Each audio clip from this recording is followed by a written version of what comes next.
해법을 찾는 토론 이슈엔 직설 시작하겠습니다. 부동산 정책을 두고 정부의 고민이 깊어지고 있습니다. GTX 노선, 또 공급 대책 등을 둘러싸고 갈등이 곳곳에서 빚어지고 있기 때문인데요. 여기에 내년 대선을 앞두고 있는 정치권까지 얽히면서 이 부동산 시장 안정은 점점 고차 방정식이 되어가고 있습니다.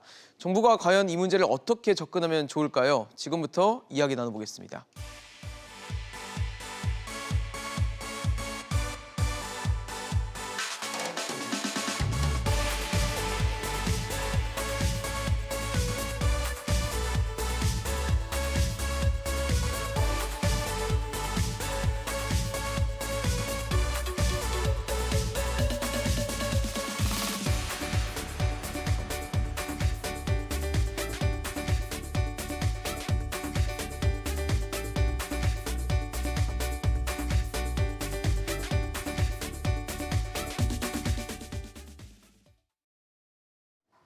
네, 오늘 함께해 주실 세 분 소개하겠습니다. 창조도시경제연구소 이재문 소장, 김인만 부동산연구소 김인만 소장, 정동근 변호사 나오셨습니다. 어서 오십시오. 네, 최근 부동산 시장의 가장 큰 관심 중 하나인 이 GTX 얘기부터 좀 해보겠습니다. 4차 국가철도망 구축 계획의 가장 큰 관심 중 하나가 이 GTX 노선 중에서도 GTX D 노선이었는데 뭐 김부선이다 각종 얘기가 있었지만 결과적으로는 김포와 부천 구간을 GTX D 노선으로 확정을 하고 이를 GTX B 노선으로 연장하는 그래서 용산역까지 이제 직행을 할 수 있는 방안을 추진하기로 했는데 어떻게 보셨습니까? 뭐 이제 지역 주민들이나 시민들은 이제 강남이나 하남을 사실 가길 바랬는데 결국 결과적으로는 그렇지 않게 됐습니다. 예, 그러니까 이제 이 4차 국가철도망을 건설한다는 이 자체가 어떤 수도권과 비수도권의 어떤 형평성 있는 재정 운영이라든지 그다음 지역 균형 발전이라든지 이런 게 이제 본질에 깔고 있지 않습니까? 네. 물론 이제 최근에 어떤 김포 신도시 한강 신도시라고 얘기하죠. 한강 네. 신도시하고 이제 앞으로 입주하게 될 검단 신도시까지 합치게 되면 교통량이 상당히 이제 폭증하게 되고 이제 그로 인해서 그 지역에 사시는 주민들 입장에서는 이제 교통 시간도 많이 걸리고 지옥철을 타야 되고 하는 이런 부분에 어떤 지역 정서를 담아서 이제 어떤 거를 이제 D 노선에 어떤 강남 통과를 좀 주장한 것 같은데 국토부 입장에서 놓고 봤을 때는 이제 상당히 예산의 중복성, 그다음에 2호선, 7호선, 9호선과의 겹치는 노선 구간이라든지 이런 거를 좀 배제하고 원안대로 이제 김부선 을 이제 확정을 한 것 같습니다. 네. 확정한 것 자체는 제가 봤을 때는 좀 적절하지 않았나 이렇게 싶은 게요.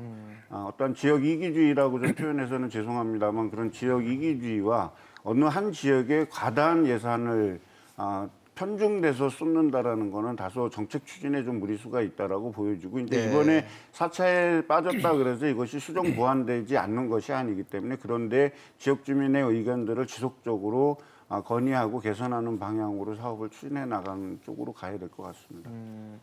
사실 뭐 지역 주민들의 반발도 있고 이걸 뭐 모두 다 받아들일 수는 없지만 어느 정도 균형점을 찾았어야 됐을 텐데 나름대로는 뭐 최선을 다했다 보십니까?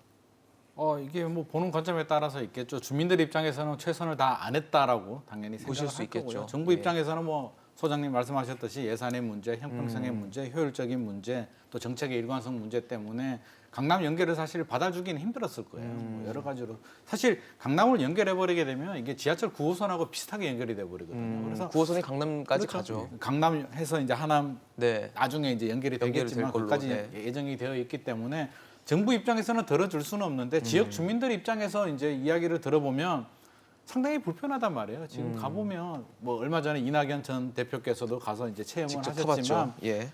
구조적으로 좀 문제가 있거든요. 도시철도가 두량이에요. 두량밖에 안 되는데 너무 작죠. 미어 터지고 이제 뭐 거의 콩나물이죠. 그래서 굉장히 불편하니까 개선을 해달라는 거고 주민들은 이제 연결을 해달라 그러는데 국토부에서는 그런 이야기를 했어요. 실제로 김포에서 강남으로 이제 출퇴근하는 인구가 10%밖에 안 된다라고 얘기를 하는데 또 김포 주민들은 연결해줘봐라 10%가 아니라 훨씬 더 늘어난다 또 이런 이야기를 하거든요. 그래서 접점을 찾기가 굉장히 어려울 것 같은데 그렇죠. 사실은 저는 첫 출발부터 잘못됐다라고 봐요. 이게 GTX D가 아니거든요. 그런 표현을 쓰면 안 되고 차라리 그냥 GTX B 연장이라든지 지선이라고 얘기를 해줬으면 주민들은 오히려 박수를 쳐줬을 거예요. 새로운 노선이 하나 더 생기는데 왜 박수를 안 쳐주겠습니까? 근데 아마 지난 김현미 전 장관이었나요? 뭐 GTX 얘기하니까 GTX가 대심도잖아요. 급행 그렇죠. 광역철도인데 네. 당연히 강남 연결되겠지라는 기대감을 가졌고 인천시, 뭐 김포시, 하남시, 광동구도 자체 뭐 용역을 하고 뭐 당연히 강남을 통과하는 노선을 막 용역을 주면서 이제 기대감이 굉장히 커졌는데 뚜껑을 열어보니까 그게 아닌 거죠. 그래서 주민들 입장에서 실망이 굉장히 큰데 사실 뭐 용산까지 바로 연결되는 것도 저는 다행이라고는 생각해요. 그까지도 안 됐으면 어떻게 보면 예를 들자면 지하철 1호선하고 비슷하거든요. 구로역을 기점으로 수원도 가고 인천도 가고 하잖아요. 네. 그런 식으로 이제 김포로 가는 노선이 있고 인천으로 가는 노선이 있게 이렇게 Y자로 만들겠다는 건데 안은 괜찮은데 지금 당장 불편함을 이제 개선을 해줄 필요도 있을 것 같아요. 그래서 그렇겠죠. 제가 좀 보완 대책을 좀 말씀을 드리면 지금 너무 불편하잖아요. 그래서 물론 구조적으로 여기 2량밖에 안 된다라고 예. 하는데 좀 개선 공사를 하더라도 한 4량이나 6량 정도로 좀 늘려주는 개선도 필요할 것 같고요. 필요하다면 지하철 9호선 또 나중에 김포로 좀 연장해주는 방안도 같이 좀 제시를 해준다면 주민들의 반발을 좀 이게 달랠 수 있지 않을까 하는 생각도 하게 됩니다. 아마 뭐 지역 주민들이 반발하시는 데는 불편함과 각종 얘기들도 있겠지만 뭐 집값에 대한 부분도 무시할 수 없다라는 시장의 판단도 있습니다. 지금 GTX 노선들이 지나는 지역들을 보면 집값이 좀 오르거나 들썩들썩이는 모습을 보이다 보니까 이번 발표를 통해서 또다시 또 수도권에 있는 집값이 오르는 건 아닌가에 대해서도 많이 얘기가 나오는데 변호사님 보시기에는 이 GTX 노선, D노선 이제 확정이 좀 시장에 어떻게 영향을 좀 줄 거로 보십니까? 네, 그 GTX 호재 지역이라고 하죠. 그 GTX 호재 지역에 뭐 최종적으로 정착이 뭐 들어설 것인가 안 들어설 것인가 이런 부분이 뭐 확정이 돼서 실제로 개통까지는 상당한 시간이 걸리겠죠. 그러겠죠. 네, 그런데 이제 뭐 주식도 마찬가지고 뭐 코인부터 모든 이제 거래 시장에서 공통된 현상이긴 하지만 이 사람들의 선 기대와 어떤 정보들이 선 반영돼서 그렇죠. 가격은 이미 그 전에 반영이 되는 겁니다. 예. 근데 그 반영이 됐지만 또 실제로 그게 시행이 안 됐을 경우에는 또 가격이 좀 내려가는 이유 이제 그런 현상을 보이고 있는데 그 이유가 소위 말해서 이제 실망 매물이 나오는 거죠. 그래서 지금 김포 같은 경우는 대표적으로 실망 매물이 나오고 있어서 최근에 집값이 좀 소폭 하락하고 있었는데요. 예. 근데 그 전에 이제 김포를 중심으로 좀 부동산 가격이 어떻게 상승을 했는가를 제가 조금 정리해서 말씀을 드리자면 네. 이게 확정도 안 됐는데 뭔가 이제 뭐 하남선까지 그래서 처음에는 김부선으로 갔다가 김하선 네. 최종적으로 이제 지금은 김용선으로 확정이 됐지 않았습니까? 네, 용산까지 가는 걸로. 네, 공교롭게도 다 이름이 다 연예인 이름 비슷하게 네. 지금 나오고 있는데요. 작년 7월에 김포시 의회에서 이 그 김하선 결의를 하자마자 바로 집값이 3%가 올랐습니다. 하남까지 간다고 하니까 네, 그냥 그거는 이제 지자체 의회 자체에서 결의만 한 단계인데 결의만 그러니까 했는데 그것만 또 해도 이제 이미 사람들한테 기대 심리가 반영이 돼가지고 그만큼 빠르게 움직인다는 거네요. 예, 시장은. 그러니까 3%가 올랐어요. 예. 그 호재가 하나 떴다고 해가지고 그리고 경기도에서 이걸 정식으로 이제 김하선 라인을 국토부에 건의를 하니까 무려 지금 5.6%까지 올랐습니다. 아. 그래서 작년에 이제 김포 지역 같은 경우에 집값 상승률이 무려 이제 전국에서 가장 높았는데 15%입니다. 이 당시에 수도권 상승률이 한 9% 정도 된다고 본다고 하면 뭐 2배는 아니지만 뭐 한 그거에 훨씬 더 조금 못 크게 미치는 오르는 모습 금액만큼 상당히 이제 보여주네요. 상승을 한 거죠. 그러면 이게 이제 과연 이런 지역의 집값 상승이 GTX 때문인가 이런 부분을 또 한번 짚어볼 수밖에 네. 없는데요. 물론 이제 최근에 이제 호재 지역은 뭐 GTX 호재 지역하고 어느 정도 겹친다는 공통 분모가 있기는 해요. 그래서 이제 뭐 일각에서 우스갯소리로 집값은 GTX 타고 상승한다. 뭐 이런 얘기가 좀 있고 있는데. 네. 근데 이제 제가 생각하기에는 GTX 노선 자체가 어떤 집값 상승의 근본 동력은 아니고 이미 이제 시장은 유동성 과잉과 정부 정책 실패 그리고 정부 리스크 이런 것 때문에 근본적으로 이제 상승을 하고 있는데 이 GTX 노선 문제 때문에 집값 상승이 좀 더 탄력을 받거나 촉매제 역할을 해서 조금 뭐 그런 부분에서 영향을 미쳤다고 평가를 할 수가 있어요. 예. 근데 이제 지금 뭐 왜 그렇게 말씀드릴 수 있냐고 하면 이제 서울 집값 평균은 이미 11억 원을 넘어섰고 네. 수도권 같은 경우도 7억을 넘어섰고 전국 아파트 평균가가 지금 5억을 넘어섰습니다. 그러니까 기본적으로 이제 상승장 뭐 이제 주식용으로 뭐 표현을 빌리자면 이제 굉장히 불리시한 상황이죠.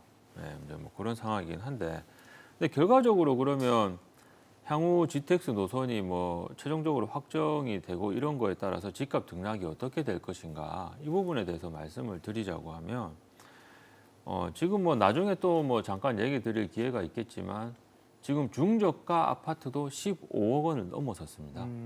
서울에서요. 예, 서울에서요. 그 뭐 구체적인 사례는 이제 다른 질문에서 제가 답변을 드릴 텐데, 네. 서울에서 내몰린 중저가 아파트에 대한 수요가 이제 지방으로 확산이 되면서 뭐 일단은 수도권 좀 더 나가면 지방이 되겠죠. 그러면서 이왕 찾는 김에 GTX가 들어서는 곳에 가면 좋지 않을까라고 해서 그쪽으로 수요가 좀 더 몰린 거예요. 그래서 정리를 하자면 부동산 상승은 GTX 때문에 상승한 것은 아니지만 GTX가 일종의 촉매제 역할을 해서 적어도 미시적으로 국지적 단위로는 GTX가 영향을 미쳐서 집값 등락에 영향을 미치고 있다. 그렇게 정리할 수 있을 것 같습니다. 네. 사실 우리가 집을 찾을 때 교통이라는 게 굉장히 중요한 변수이기 때문에 이렇게 좋은 교통이 들어온다 그러면 뭐 집값이 오른다는 거는 좀 예상할 수 있는 부분이기도 하거든요. 그러니까 이제 지나치게 장기적인 계획은 단기적인 시각으로 봤을 때는 부동산 가격의 상승적인 요인이 되지만 나중에는 그게 더 큰 실망 매물로 확장될 수 있는 여지가 있거든요. 지금은 모든 언론에서도 그렇고 많은 사람들이 얘기를 해서 주택가격 상승에 이 촉매제가 되고 마치 대심도 열차인 GTX를 따라서 부동산을 투자해야지 돈을 번다라는 이런 얘기까지 좀 회자가 되는데, 우리가 GTX에 대한 어떤 본질적인 부분을 좀 우리가 알아야 될 필요가 있다라고 저는 생각합니다. 네. 이 대심도 열차의 기준은 서울에서 멀리 떨어져 있는 50km나 60km 거리에 있는 외곽에 있는 이 지역의 사람들을 빠른 시간으로 도심으로 이동시키기 위한 수단으로 계획이 됐죠. 지금 가장 빠르게 지금 추진이 되고 있는 A 노선도 실질적으로 이 사업이 가겠다라고 확정된 게 2013년이거든요. 네네. 지금 2013년인데 아직까지도 이것이 지금 확정도 안 됐고 중간에 문화재가 출토되고 뭐가 돼가지고 사업이 지연이 돼서 그렇죠. 애초에는 2022년에 이거를 준공하기로 했었는데 2022년에서 한 3, 4년이 더 늦어질 늦어지고. 거로 지금 예측되고 있고, 이 GTX 열차조차도 지금 만들어지지가 않았습니다. 근데 지금 이 B, C, D, E 노선은 지금 D 노선은 지금 이제 이거를 우리가 한번 만들어 볼게라고 국가 계획에 집어넣은 거죠. 그렇죠. 집어넣는데 벌써 이곳이 여기 지역에 영향을 미친다라는 거 우리가 너무 지금 그 뭐라 그럴까 과도하게 생각하는 거예요. 주택에 대해서 과도하게 생각하고 이걸 지나치게 안이하게 좀 생각하는 게 좀 사실 저는 우려가 되고요. 그다음에 이제 지금 이 김포선 이 김포 지역에 있는 논란이 되는 이 문제의 그 김포 골드라인은 애초에 9호선 연장과 7호선, 5호선 연장이 실패가 되고 네. 그다음에 지자체 단독으로 추진한 사업입니다. 이 모든 이 책임은 김포시에 있는 거지 중앙정부에 있는 게 아니거든요. 그리고 이거를 역사를 만들어야 되는데 역사를 두량으로 원래는 세량에서 네량 정도는 만들어야 된다라는 이 전문가들의 의견을 무시하고 시장이 이거를 두량으로 밀어붙이면서 기차량이 중요한 게 아니라 역사의 길이가 중요하거든요. 그 길이가 두량 뺏기는 정차를 할 수 없게끔 만들어진 겁니다, 여기. 애당초부터 설계를 좀 잘못한 애초부터 건가요? 잘못한 거죠. 네. 그것이 바로 이 지자체 정치인들이 시장이라든지 이런 분들이 표를 받기 위해서 이거를 충분히 검토하지 않고 그리고 급조해서 만들어졌기 때문에 오늘날에 사실은 이 교통 대란을 일으켜, 물론 정부는 이 한강 신도시라든지 이런 거를 만들었을 때 광역 교통망이라든지 이런 거로 충분히 고민하고 만들었어야 되는데 그거를 못한 부분도 있었지만 그런 실수도 있었지만 실질적으로 김포 골드라인의 직접적인 문제는 김포시에 있었다는 거죠. 지방정부에 자, 있다는 그러면 거죠. 이거를 지금은 이제 확장할 수도 없으니까 이번에 국가 교통막 계획에서 발표한 것 중에 가장 유력한 거는 5호선을 빨리 끌고 오고 그게 제가 봤을 땐 가장 현실적이라는 거죠. 그리고 이미 김포까지는 공항까지는 들어와 있기 때문에 나머지 구간만 건설하면 되는데 이거를 GTX 뒤에다가 의존해 갖고 여기 지역 교통망을 해결하겠다라는 건 앞으로 10년 이후의 일이거든요. 근데 사실 시장은 굉장히 빠르게 반응을 먼저 하고 있잖아요. 아까 말씀하신 대로 좀 과도하다라는 표현을 써주실 정도로 그렇게 반응을 하고 뭐 아니하다라는 표현까지 써주셨는데 사실 지금 있는 GTX 노선이 결정된 지역들을 보면 집값이 상당히 많이 올랐습니다. 실제적으로 네네. 먼저 움직였고 그 부분이 이제 주택 시장의 가격 상승을 촉발시키는 유인책이 되기도 했는데 이러다 보니까 GTX D 노선에 들어간 지역들도 눈여겨보시는 분들이 아마 벌써부터 많았을 거거든요. 당연하죠. 뭐 최대 개발 호재죠. 뭐 이제 미래 가치를 반영하는 기대감이 큰 개발 호재 같으면 뭐 여러 가지가 있겠지만 서울 같은 경우는 재건축 재개발 사업이고요. 네. 또 서울 외 지역 같은 경우는 이제 지하철인데 지하철 중에서도 강남을 통과하느냐가 이제 골드라인을 결정하는 가장 중요한 요소인데 이게 GTX-D가 강남을 통과할 것 같다라는 기대감이 커지면서 이제 네. 사실 변호사님 말씀하셨듯이 김포 집값이 굉장히 급등을 했는데 이제 그 기대감이 꺾이다 보니까 이제 여러 가지 실망 매물들도 나오고 반발이 굉장히 커지고 있는 상태인데 원래 지하철 같은 경우는 이제 발표를 할 때 세 단계로 오른다라고 하잖아요. 발표할 때 오르고 착공될 때 오르고 완공될 때 올라야 정상인데 우리나라는 소문 날 때 이제 네, 소문부터 그렇죠. 일단 소문 뭐 날 때 오르고 들썩들썩이죠. 발표될 때 오르고 착공될 때 제일 많이 오르고 완공되면 안 오른다는 말이 있거든요. 그래서 이게 뭔가 좀 잘못된 뭔가 기대감이 너무 선반영된 부분이 있는데 GTX-D 같은 경우도 사실은 그 정치권에서도 그렇고요, 지하철에서도 그렇고 너무 기대감을 많이 준 부분이 있어요. 뭐 제가 특정 학교를 뭐 예를 들어서 좀 죄송하긴 한데 예를 들어서 뭐 우리 스카이라고 하잖아요. 네. 서울대, 고려대, 연세대가 있으면 연세대, 고려대를 갈 실력이 안 되는 학생이 가면 굉장히 박수를 받고 이러는데 서울대를 갈 실력이 되고 간다라고 생각을 했는데 네. 못 가게 되면 연세대를 가도 굉장히 실망하거든요. 그래서 이것도 마찬가지예요. 김용선이 나쁘지가 않습니다. 김용선만 해도 굉장히 좋은 라인이고 신도림, 여의도를 지나서 용산까지 연결이 된단 말이에요. 그래서 굉장히 좋은 라인인데도 불구하고 애당초 기대감이 강남에 맞춰져 있었기 때문에 지금은 뭘 해도 실망할 수밖에 없는 그런 상황인 것 같습니다. 그래서 뭐 지하철 5호선이 연장이 된다든지 여러 가지 개선 방안이 나와야 되는데 현실적으로는 굉장히 어려울 것 같고 다른 지역을 보면 우리 뭐 의왕이라든지 이번에 네. GTX A 노선인가요? 아니, 네. B 노선이 C 노선이죠. B죠, B. C죠. C, 의왕 쪽은. 그래서 네. 의왕하고 이제 추가가 됐는데 현대건설에서 시공사 선정이 되면서 이제 추가로 지정한 게 왕십리하고 의왕인데 네. 의왕은 원래는 예정이 없었거든요. 인덕원에 원래 계획이 없다가 이제 빵 생기니까 최대 개발 호재가 생기면서 지금 호가 15억이 오르고 네, 지금 뭐 많이 20억 부르고 오르더라고요. 있고 막 이러는 네. 상황이에요. 그래서 이런 걸 바라본다면 뭐 여러 가지 지금 사회 문제도 생기고 있어서 우리가 님비 핀피 현상 많이 얘기하잖아요. 네. 님비 뭐 내한테는 하지 말아라. 내한테는 안 좋은 거 들어오지 마라. 네. 백야드. 그다음에 네. 핀피는 제발 나한테 해달라. 좋은 거 달라는데 예. 최근에는 신조어가 또 생겼습니다. 니비 현상이라고 해서 그 not in your backyard. 나한테 좋은 거 오지 마라. 아, 좋은 거 주지 마라. 너도 안 쟤한테. 된다는 얘기군요. 나도 안 되는데 쟤한테 주지 마라고 해서 지금 사회 문제까지 생기고 있는 상황이어서 정부 입장에서는 이게 맞물려 있어요. 주택 가격이 너무 상승하다 보니까 이제 이런 사회 문제까지 생기고 있어서 네. 주택 가격을 빨리 좀 잡아줬으면 좋겠는데 그게 안 되고 막 불안하다 보니까 이렇게 더 이런 문제들이 생기고 있어서 이게 총체적인 문제인 것 같습니다. 네, 사실 근데 뭐 GTX 노선이 아니더라도 서울이나 전국 집값이 그동안 많이 올랐던 건 사실입니다. 지금 KB 국민은행 통계를 보니까 전국 5분위, 그러니까 상위 20%의 주택 가격이 처음으로 평균 11억 원을 돌파했다고 합니다. 근데 이게 지금 2017년 2월에 평균 6억 원을 넘었고요. 그리고 한 4년 6개월 정도 지난 시점에 지금 이제 11억 원까지 넘어서면서 굉장히 전국적으로 집값이 빠르게 올라가고 있다라는 수치를 좀 보여주고 있는데 글쎄요, 집값이 참 이 상승 열차가 아까 GTX를 타고 오른다면 이런 표현 써주셨는데 이렇게 멈출 기미를 보이지는 않는 것 같습니다. 예, 지금 뭐 그 전에 뭐 인트로로 지금 전국 아파트 매매 가격 상승률이 6월에 1.89%로요. 네. 15년 만에 최고치를 기록을 했습니다. 전국 아파트 상승률이.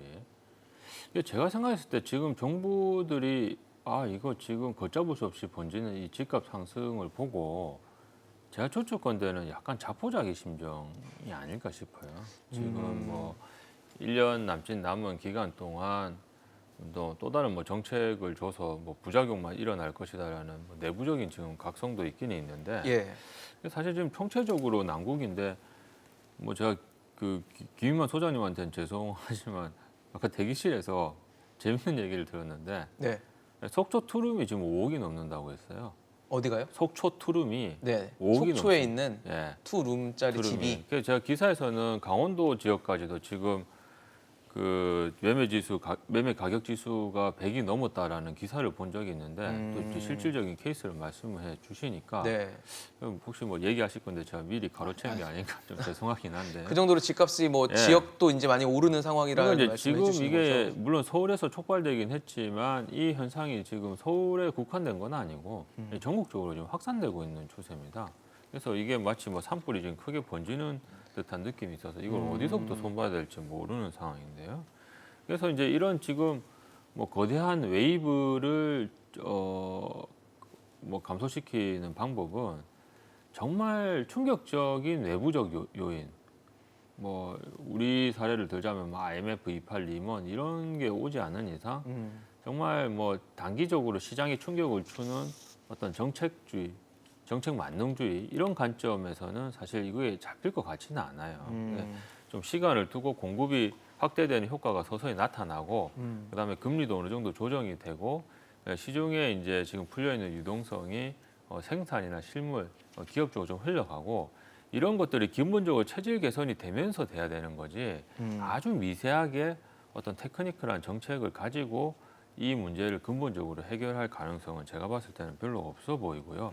근데 기존 같은 경우는 지금 이제 상위 20% 주택 가격이 처음으로 평균 11억 원이 넘어섰다고 했는데 이게 정부 초기부터 발생했던 또 다른 어떤 경제 민주화 문제에서는 지금 그 고가주택하고 저가주택 격차도 12년 만에 최대로 지금 벌어졌습니다. 그러니까 자산 양극화가 굉장히 심화됐다라는 거죠. 뭐 구체적인 수치를 보자면 하위 20% 주택 가격의 평균은 1억 2천만 원입니다. 네. 상위 20%는 아까 지금 또 아나운서님께서 말씀하셨다시피 11억 한 원이. 평균 11억, 네. 무려 10배가 차이가 나요. 그렇네요.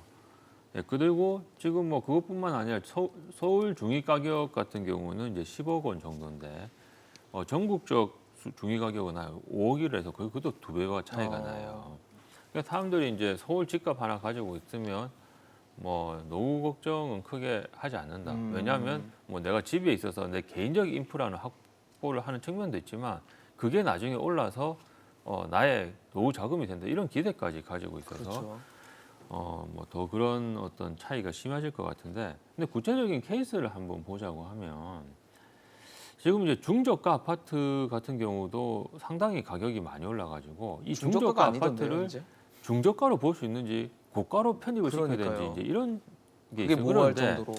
어떤 집의 물리적인 어떤 형상을 봤을 때는 도저히 고가 아파트로 볼 수 없어요. 예를 들어서 신촌 뭐 이편한 세상이나 저번에 예를 들었던 마포 레미안 푸르지오 그 전용 실밥평 뭐 기존에 이제 그 기반 시설이 낙후된 그 재개발 정비구역 내에서 정말 원주민으로 살던 사람 18평은 정말 그런 사람들이 많이 봤거든요.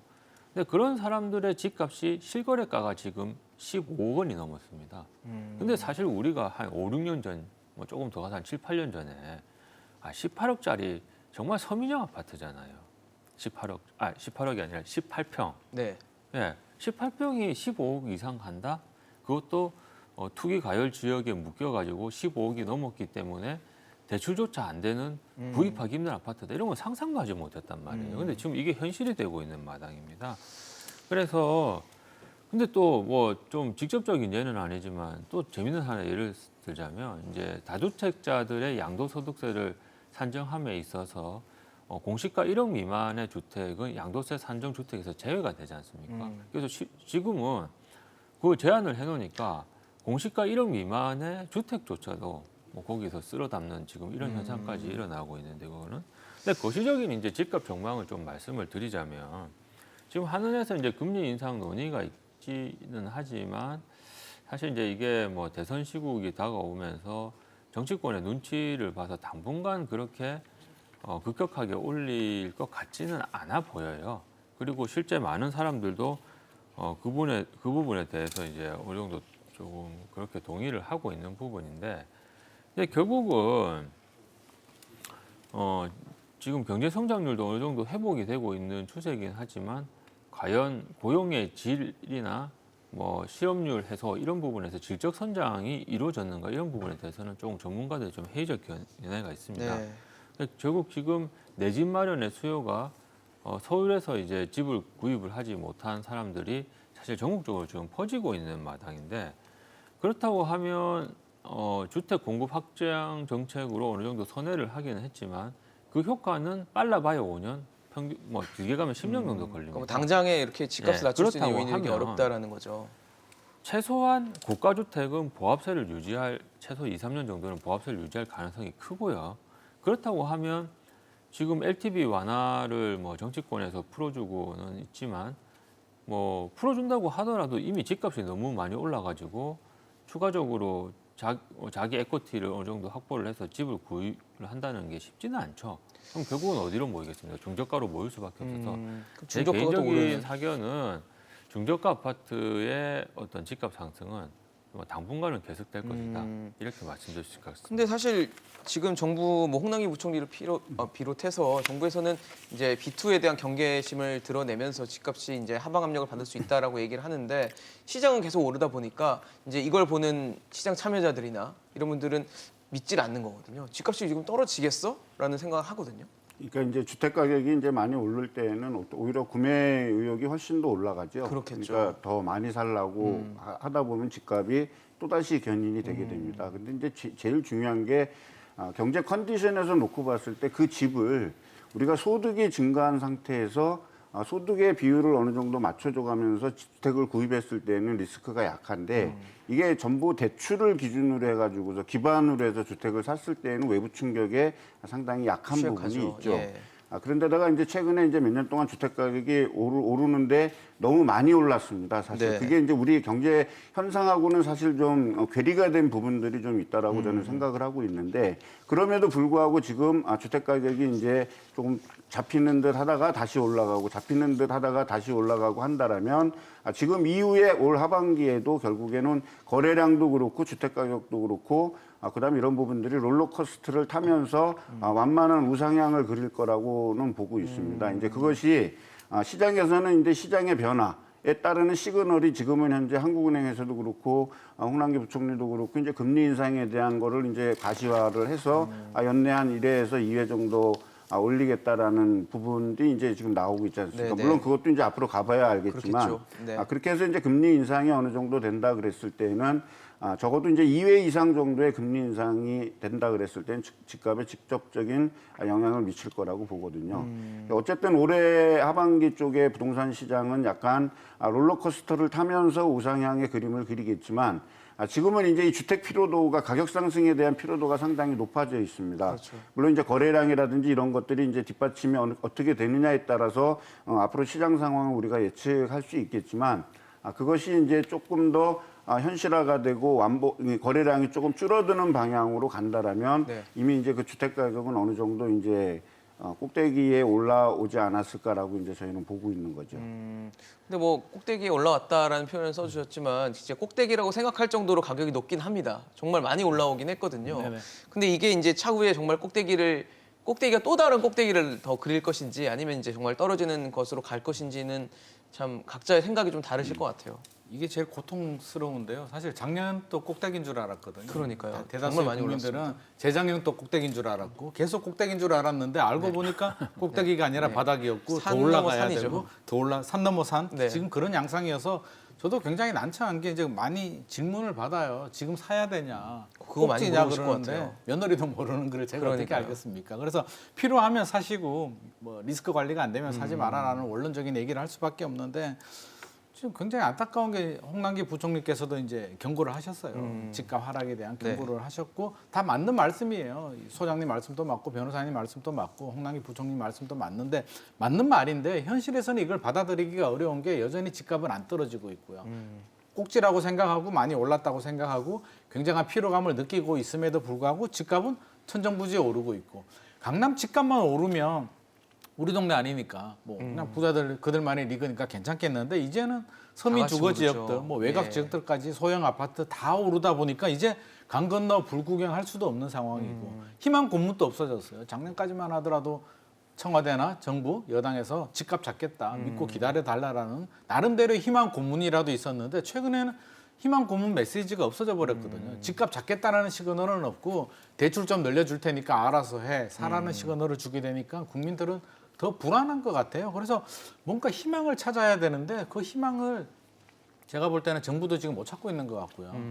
국민들은 더 못 찾고 있는 것 같고요. 그래서 뭔가 조치가 필요한데 저는 금리 인상을 좀 당겨야 되지 않나 싶은 생각은 들어요. 그래서 지금 결국에는 유동성이거든요. 유동성이 너무 많이 풀렸고 심리적인 문제가 있어서 0.25 정도 올려가지고는 저는 큰 영향은 없을 것 같고요. 시장 기대가 0.25라면 좀 더 올려서 0.5 정도 한번 올려주는 것도 브레이크를 한번 잡아주는 것도 좀 괜찮지 않나 싶은 생각을 하게 됩니다. 네, 뭐 아마 근데 금리 인상을 했을 때 시장에 올 수 있는 충격, 뭐 가계부채가 이제 부담이 늘어날 수 있기 때문에 그 부분에 대한 걱정을 하기 때문에 지금 시기에 대해서도 고민이 많을 것 같은데 정부가 나름대로는 이제 어떤 주거 안정화 방안을 염두를 하면서 정책들을 내놓는데 최근에는 하반기 경제정책 방향을 통해서 각종 방안을 내놓으면서 거기에 좀 눈여겨봤던 게 청년들 주거 환경, 주거 안정성을 좀 도모하고 높여보겠다라고 하면서 방안들이 담겨 있습니다. 보니까 뭐 청년 우대형 청약통장 가입을 좀 연장시켜 주거나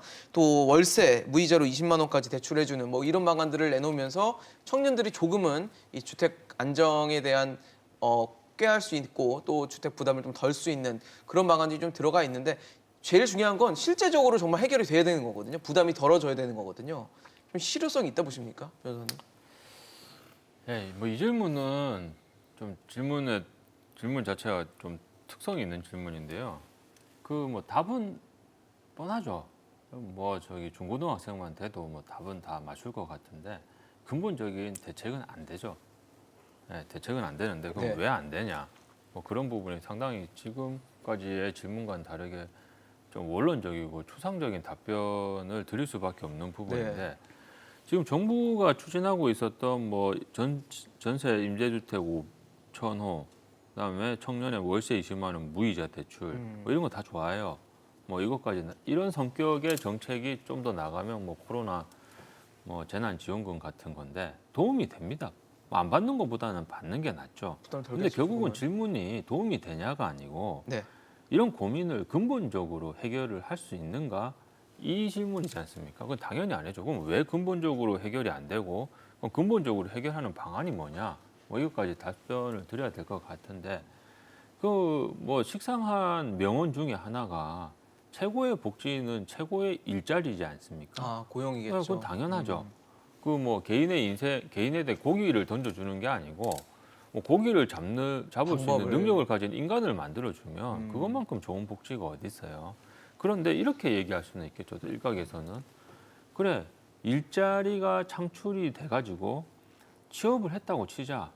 야 그러면 너 취업해가지고 한 달에 월급 받는 거 꼬박꼬박 모아가지고 1차적으로 전세, 2차 지금 서울만 해더라도 평균 11억 이상 올라간 집 언제 살 수 있어? 그래서 일자리와는 별도로 정부에서 주택 공급 정책은 계속돼야 돼. 이 주택 공급 정책은 전반적인 공급이 아니고 그 청년들에 대한 공급 정책을 얘기를 하는 겁니다.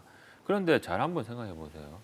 뭐 정부가 만약에 정말 통계적인 어떤 고용률 숫자를 맞추기 위해서 공공 일자리를 뭐 단기에 뭐 예전에 했던 뭐 뉴딜 정책 비슷하게 이렇게 했다고 하면 그런 일자리는 사실 큰 의미가 없겠죠. 단기 일자리가 네, 많죠. 단기 일자리가 예. 많지 않습니까? 뭐 노인들, 뭐 은퇴한 자들 또 뭐 저기 뭐 일자리 대상으로 할수 조성해주고 있는. 뭐 제가 말하는 일자리는 그 일자리가 아니고 정말 민간에서 좋은 직장으로 경우에 따라서는 평생 직장으로 삼을 수 있는 그런 류의 일자리를 얘기를 하는 겁니다. 그런데 민간에서 일자리가 확보가 된다는 것은 당연히 기업들이 민간 투자를 많이 한다는 거잖아요. 그렇죠. 민간 투자는 왜 하는 겁니까? 당연히 이만큼 투자를 했을 때 투자금 이상의 성과를 낼 수 있다는 확신이 있고 경제 상황이 좋아졌을 때 민간 투자를 하는 거 아닙니까? 네. 근데 그 과정에서 반드시 어떤 거시경제적 현장이 있습니까? 지금 이제 시중에 풀린 유동성이 대부분 주식, 코인, 그 다음에 부동산이겠죠. 뭐 저기 부동산 이런 쪽으로 네, 옮겨가고 있는데 자산 시장으로 가니까. 그 유동성이 기업 쪽, 즉 실물과 생산 쪽으로 흘러 들어갈 수가 있다라는 거예요. 이제 그렇다고 보면 어떤 기본의 자산 쪽으로 모여서 자산 버블을 형성하는 쪽에서 기업 쪽으로 몰리면서 이 집값 안정에도 도움이 됩니다. 그리고 이 집값 안정이 하락이 되어야만 그 결국은 일자리도 확보가 되는 그런 측면 아까 좀 전에 얘기했던 그런 메커니즘을 고려를 한다고 하면 뭐 그래서 결국은 이제 좋은 일자리를 마련하는 게 집값 안정의 근본적인 대책이 되기 때문에 네. 결국은 지금 고용- 이제 저는 좀 충격적인 뭐 두 분은 뭐 다 아시겠지만 지금 문재인 정부 초기에 출범할 때 그 고용보험 적립금이 약 10조 정도 있지 않습니까? 이게 유례없이 지금 바닥났어요. 맞아요. 없습니다. 그 제가 뭐 이런 말씀 드리는 게 뭐 청년들을 비판하는 건 아니지만 지금 어떤 취업이 있을 수 있냐면 실제로 있는 겁니다. 제 주변에서 제 지인들이나 선배들한테 비일비재 듣는 겁니다. 한 3, 4개월 보험 요건 충족하고 바로 퇴사하는 퇴직합니다. 그래서 왜냐하면 처음에 들어갔을 때는 최저임금 수준 나올 거 아닙니까? 고용보험 받는 게 더 크거든요. 그러니까 지금 그게 10조가 바로 동이 났어요. 악용된 사례가 있다라는 말씀을 주시는 일부 건가요? 사례가 아니고 상당히 많아요. 이거 굉장히 큰 문제예요. 그런데 이게 그냥 고용보험 바닥났다?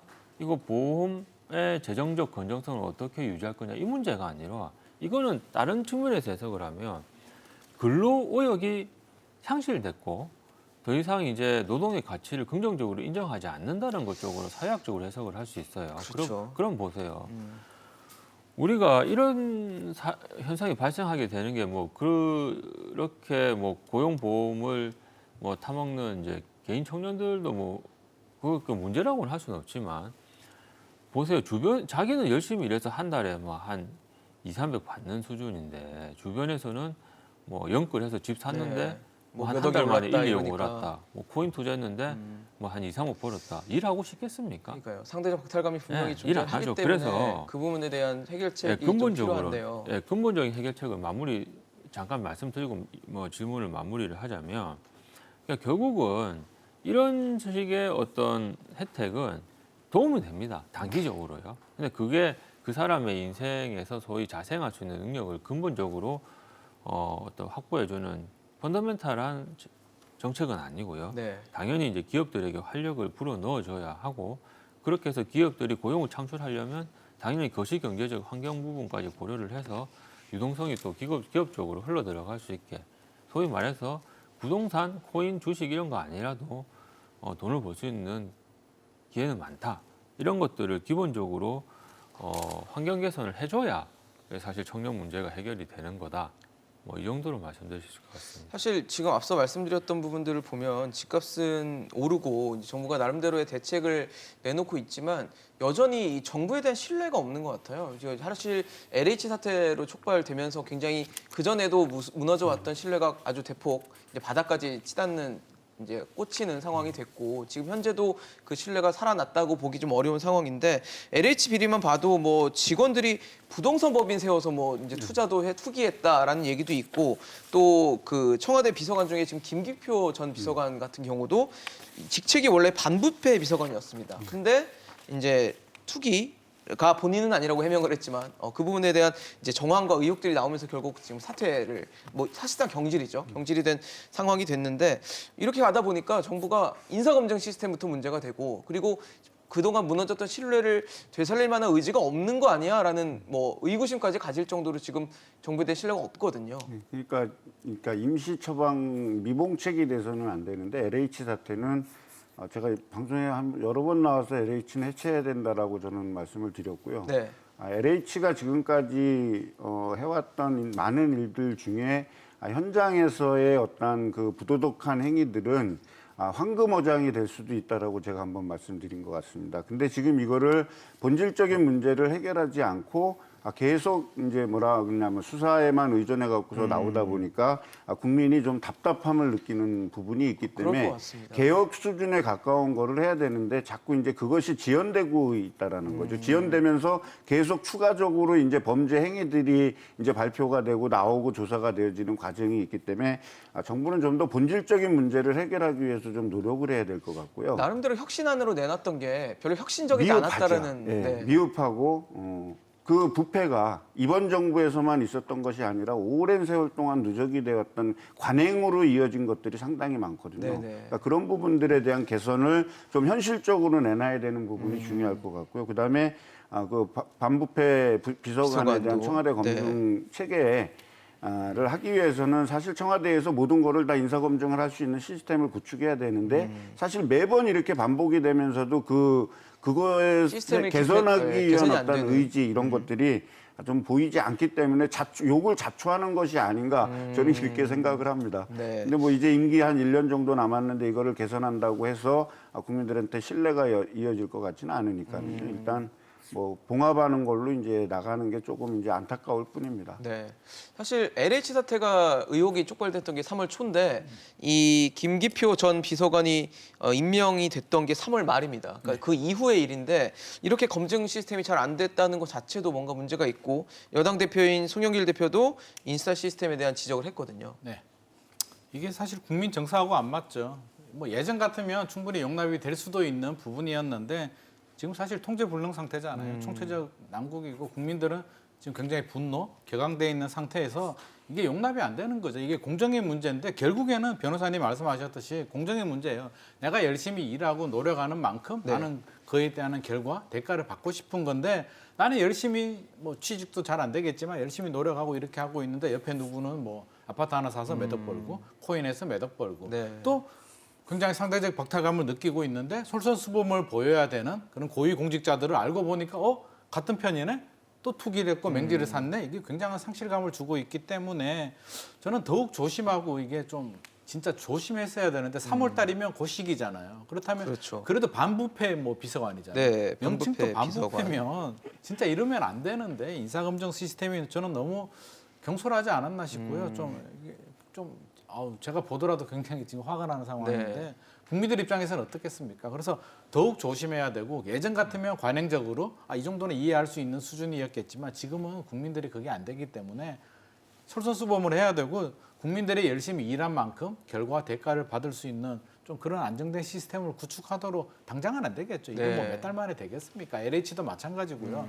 뭐 한두 달 만에 해결될 문제 같으면 이거는 뭐 제가 볼 때는 걱정할 문제도 아닌데 이거는 네. 뭐 몇 년이 시간이 굉장히 오래 걸릴 수도 있기 때문에 지금 정권 안에서 모든 걸 해결하려고 하지 말고 한 걸음 한 걸음 뭐 5년이 걸리든 10년이 걸리든 미래 세대를 위해서 개선해야 될 문제라고 생각합니다. 이렇게 국민들이 보시기에는 LH 사태는 미흡하게 진행이 되고 있고 뭐 청와대 내 비서관은 이렇게 일을 또 저지르고 있고 하다 보니까 정부에서 말하는 뭐 소위 말하는 그 말의 힘이 먹히지 않는 뭐 집값이 떨어질 것이다 이렇게 하면 믿지 않는 상황이 되는 것 같거든요. 예, 뭐 시간이 다 된 것 같아서 짧게 임팩트만 좀 말씀을 드리면 네. 저는 지금 이거 관련해서 예전에 이제 김현미 장관에 대해서 시민단체에서 고발을 해가지고 한번 뭐 농지법 위반이나 네. 뭐 부동산 실명법 위반으로 고발을 했지 않습니까? 근데 이게 이제 국수 이제 지금 국수본 국가수사본부, 시작 네. 자체 조사 시작 자체가 뭐 한 3월 경이었는데 지금 4개월 동안에 지금 뭐 특수본에서 전혀 조사하고 있지 않고 다른 어떤 시민단체에서 의혹을 제기했다는 것 자체가 그때는 사실 좀 충격이었습니다. 근데 지금 이런 문제 이번에 지금 기획부동산까지 문제가 번졌는데요. 네. 근데 그렇다고 하는 것은 이게 개인의 일탈로 보기보다는 뭔가 조직적으로 했다 이런 것들을 굉장히 그 의심을 지울 수가 없고 뭐 참고로 말씀드리면 또 법인을 설립을 해서 부동산을 매입을 했다고 하는데 개인의 양도세보다 법인이 납부하는 세금 훨씬 적어요. 1-20% 적어. 그러니까 결국은 양도 차익도 나중에 절세할 수 있는 그런 것까지 미리 논의를 했다 이런 것이고요. 근데 저는 무엇보다도 이 부분에 대해서 정부 정책에 대해서 좀 충격적인 차원에서 조금 말씀을 드릴 수 있을 것 같은데 김현미 장관 케이스도 그렇고 이번에 투기 의혹이 됐던 김치보 전 청와대 장관 비서관 그 당시에 정부에서 뭘 추진했습니까? 곧 집값 떨어질 거니까 마지막 기회다 팔아라 해서 국민한테 확신을 주지 않았습니까? 근데 저는 이런 생각을 했습니다. 이 사람들 팔지 않았거든요. 왜?